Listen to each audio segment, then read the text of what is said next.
تک آنے کی نوبت میرے بھائی بڑے ادب سے ہم آپ سے کہہ رہے ہیں یہ ہماری کی ہوئی ہے.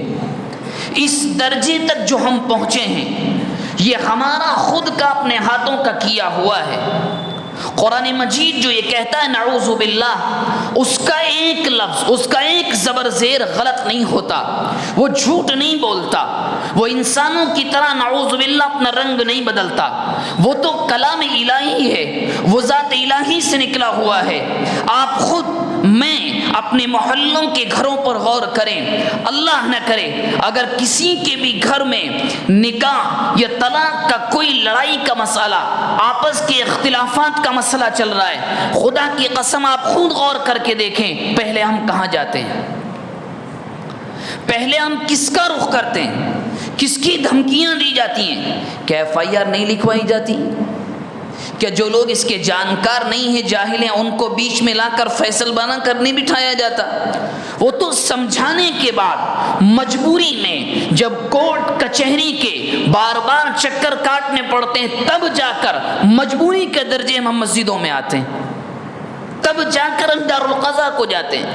آپ خود غور کریں، اس دامن کو آگ کس نے لگائی؟ اس گھر کا ستیاناش کس نے کیا؟ اس کا مذاق کس نے بنایا؟ ایک گھر میں اگر کوئی وہاں کا بچہ، ان اولاد میں سے کوئی لڑکا غلط کام کرتے سب ڈانٹتے ہیں، باپ مارتا ہے، ماں کھانے کو نہیں دیتی.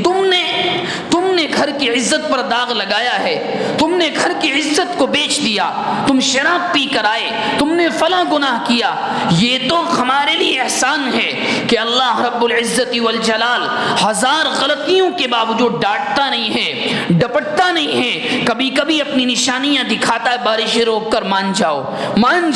وہ ہلاتا ہے، سوتے ہوئے جاگ جاؤ، تم غلط کر رہے ہو، تمہارے پاس راستہ ہے دارالقضا کو جا کر اپنی شریعت کے مطابق اپنی جائیداد کے فیصلے کرانے کا. مت جاؤ ان کے پاس جن کو کھڑے ہو کر پیشاب کرنے کی تمیز نہیں ہے، مت جاؤ ان کے پاس جن کے پاس طلاق کا قانون نہیں ہے، مت جاؤ ان کے پاس جو یہ نہیں جانتے عورت کا مرتبہ کیا ہے، مت جاؤ ان کے پاس جو صرف عورت کو آزادی کے نام پر غلامی دینا جانتے ہیں، اس کے کپڑے اتروانا چاہتے ہیں. سوال آخر میں پھر یہی آتا ہے، اس گھر کو آگ کس نے لگائی؟ کیا ہم نے خود نہیں کیا؟ کیا ہم خود گنہگار نہیں ہیں؟ بما کسبت ایدیہم، یہ ہاتھ ہمارے خود اسلام کے قتل کے خون میں رنگے ہیں. کون انکار کر سکتا ہے؟ کون منع کر سکتا ہے؟ لوگ کہتے نہیں فلاں نے آ کر کہہ دیا، مان لیا، تھوپ دیا گیا قانون، نافذ کر دیا گیا قانون، مگر گھر میں روکنے کون آیا؟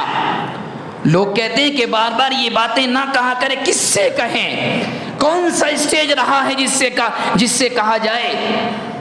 لوگ مسجدوں پر لڑ رہے ہیں، لوگ تنظیموں پہ لڑ رہے ہیں، لوگوں نے اپنے عہدے کی بنیاد پر قوم کے اساسوں کو کورٹ کچہریوں کی نظر کر دیا. مت کہلوائیں آپ، اپنے عہدوں کی بنیاد پر شہر کے قوم کے اداروں کو کورٹ کچہریوں کا نظر کر دیا گیا، دے دیا گیا، پیسوں کی طرح بہا دیا گیا.